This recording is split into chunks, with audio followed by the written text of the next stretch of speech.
வணக்கம். ஹோ போனோ போனோ ஆர்வலர் வி ரங்கநாதன் பேசுகிறேன். ஹோ போனோ போனோ பற்றி வீடியோ தொடர்ந்து போட்டுட்டு வரேன். பல பேர் பார்த்து அதற்கு ஆதரவு தெரிவிக்கிறீங்க, கருத்து தெரிவிக்கிறீங்க, மிக்க மகிழ்ச்சி. சமீபத்தில் எனக்கு வந்த 2-3 ஃபோன் காலை அடிப்படையாக வச்சு தான் இந்த பதிவை நான் வெளியிடுறேன்.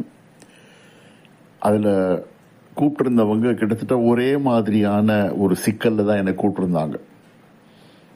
என்னென்னா, கணவர் சரியில்லை, அவருடைய நடத்தை சரியில்லை, அல்லது அவரின் மீது அன்பு சரியாக செலுத்தலை, குடும்பத்தை கவனிச்சிக்கல, வாழ்க்கையில் என்ன பண்ணுறது தெரியல அப்படின்னு தான் இந்த ஃபோன் கால் கேட்டது. ஒரு பெண்மணி சொன்னாங்க, அவர் கணவருக்கு வேற ஒரு இடத்துல உறவு இருக்குது, அதை மறைக்கிறாரு, குடும்பத்தில் ஈடுபாடு சரியாக வச்சுக்கல, என்ன பண்ணுறதுன்னு புரியல, குழப்பமாக இருக்குது அப்படின்னு சொல்லி ரொம்ப கோபமாக பேசினாங்க. இன்னும் ஒரு பெண்மணி கணவர் வீட்டை கவனிக்கிறதே இல்லை, வருவார், தூங்குவார், காலைல கிளம்பி வேலைக்கு போயிடுவார், திரும்ப நைட்டு வருவார், அவ்வளவுதான், என்ன ஒரு பெண்ணாக கூட மதிக்கிறது இல்லை, தீபாவளிக்கு சமீபத்தில் புது ட்ரெஸ் கூட வாங்கி கொடுக்கல, நான் ஏன் தான் இருக்கேன் எனக்கும் புரியல, இதுக்கு போனோம் என்ன செய்யும், எப்படி செய்யறது அப்படின்னு கேட்டாங்க. இன்னொரு பெண்மணி அதே மாதிரி தான், கணவர் பொறுப்பு இல்லாமல் இருக்காரு, வீட்டுக்கு வேண்டியது செய்யறதில்ல, வேலைக்கு சரியாக போகிறதில்ல, பணம் கொடுக்கறதில்ல, இது பொண்ணு கல்யாணம் பண்ண வேற, என்ன பண்ணுறதுன்னே புரியல, குழப்பமாக இருக்குது, இதுக்கு போனோம் என்ன செய்யணும் அப்படி சொல்லி கேட்டாங்க. என்னோட வீடியோவை உன்னிப்பாக கவனித்து கேட்டவங்களுக்கு தெளிவாக தெரியும், போனோ என்பது பரிகார வாக்கியங்கள் அல்ல. பணத்துக்கு ஒரு போனோ, உறவுக்கு ஒரு போனோ, ஆரோக்கியத்துக்கு ஒரு போனோ, நிம்மதிக்கு ஒரு போனோ என்று தனித்தனியே எதுவும் கிடையாதுன்னு திருப்பி சொல்லிட்டு இருக்கேன்.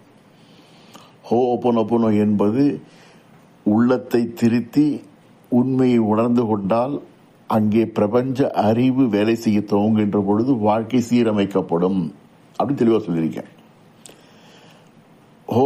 போனோனுடைய நிறுவனர் சொன்னது,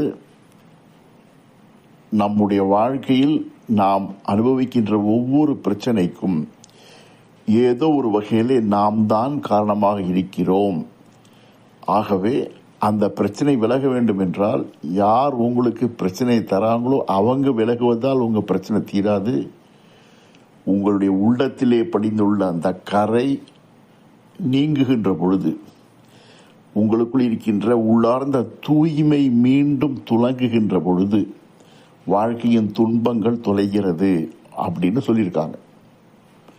அப்போ ஒவ்வொரு பிரச்சனைக்கும், நீங்கள் சந்திக்கின்ற ஒவ்வொரு பிரச்சனைக்கும், அது வீட்டு வாசல மழை வெள்ளம் பிரச்சனையானாலும் சரி, சாக்கடை அடைச்சிருந்தாலும் சரி, பக்கத்து வீட்டு நாய் குறைச்சாலும் சரி, நீங்க உங்களை பொறுத்தவரையில் கஷ்டம், துன்பம், சிக்கல் அப்படின்னு எதெல்லாம் நினைக்கிறீங்களோ உங்க வாழ்க்கையில, அது அத்தனைக்குமே ஏதோ ஒரு வகையில் நீங்கள் தான் பொறுப்பு.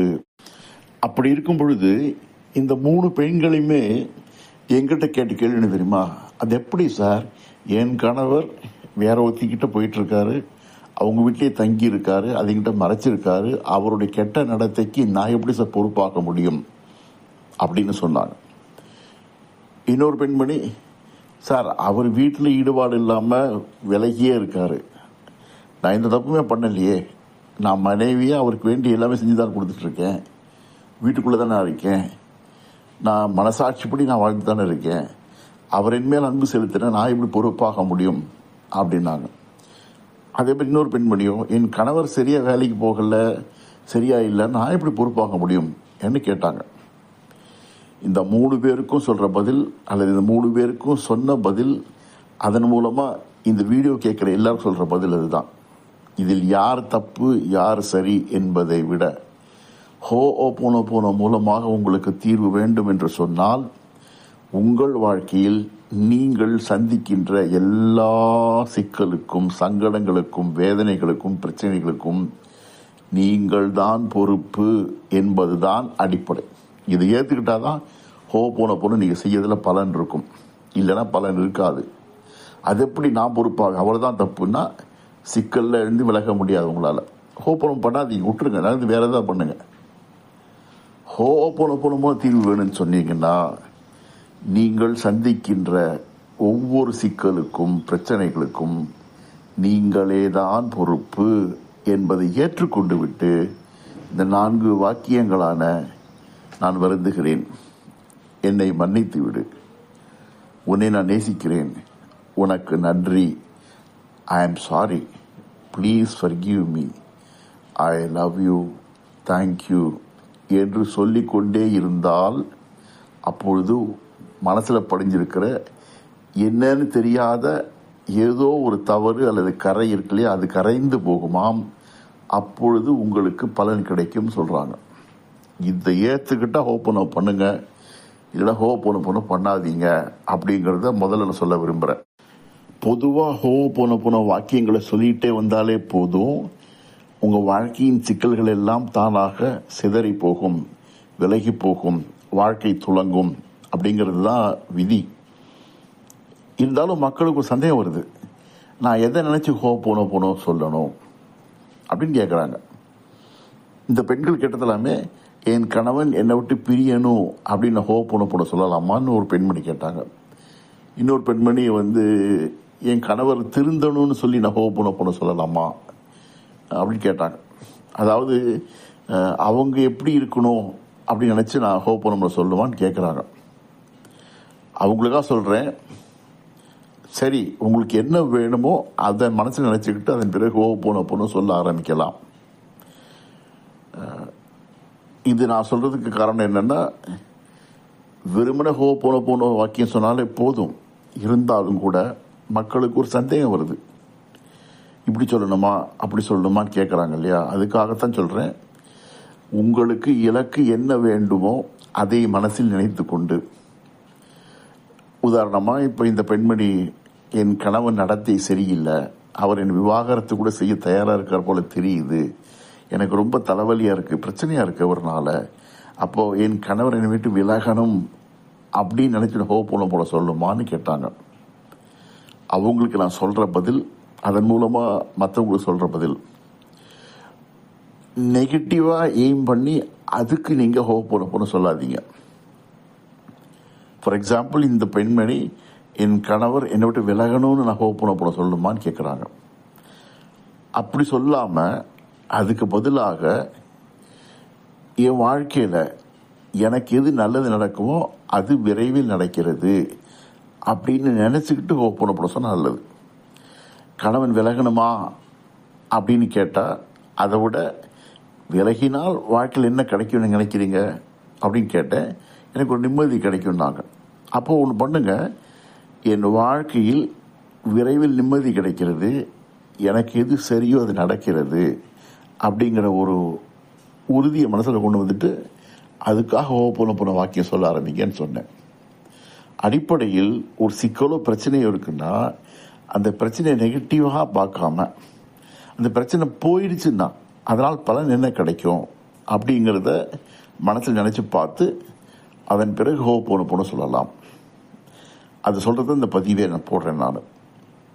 அப்போ ஒரு சிக்கல் பிரச்சனை, வேண்டாத நபர் வாழ்க்கையில் இருக்கார், ரொம்ப தலைவலியாக இருக்குது, சிக்கலாக இருக்குது, பிடிக்கல, அவர் பார்க்கவே எரிச்சலாக இருக்குது, அவர் என்னை விட்டு போகணும் அப்படின்னு சொல்லி நினச்சி ஹோப்போனோ சொல்கிறத விட, நீங்கள் அந்த நபர் விலகி போய்விட்டால் அப்போ வாங்க எப்படி இருக்கும், அல்லது நபர் சரியாக நடந்து கொண்டால் அப்போ உங்கள் வாழ்க்கை எப்படி இருக்கும் அப்படிங்கிறத யோசிச்சு பாருங்கள். அந்த பலன் கிடைத்த வாழ்க்கையை மனசில் வச்சுக்கிட்டு இந்த நபர் விலகி போனால் நீங்களாக இருக்க முடியும், நிம்மதியாக இருக்க முடியும்னா, நானாக இருக்க முடிகிறது, நிம்மதியாக இருக்க முடிகிறது என்று நினச்சி பார்த்து அந்த சந்தோஷத்தில் அதுக்கு ஹோப்போனோ சொல்லிகிட்டே வந்தீங்கன்னா எது நியாயமாக நடக்கும். அந்த நபர் விலகணும்னா அவர் விலகிடுவார், அல்லது அந்த நபர் திரும்பி உங்களோட இணக்கமாக வாழ வேண்டிய வந்தால் வாழலாம், இதுவாக நடக்கும். உதாரணமாக இந்த கணவர் இன்னைக்கு அவர் நடத்த சரியில்லை, அதனால் உங்களுக்கு பிடிக்கல, எரிச்சல் வருது, ஏமாற்றப்பட்டு விட்டோம், துரோகம் இழைக்கப்பட்டதுனால மனசு துக்கப்பட்டு துன்பப்படுகிறது, வலிக்குது, புரியுது, நியாயமானதுதான். நம்பிக்கை துரோகம் இன்றைக்குமே மனசுக்கு வலி கொடுக்கும், புரியுது.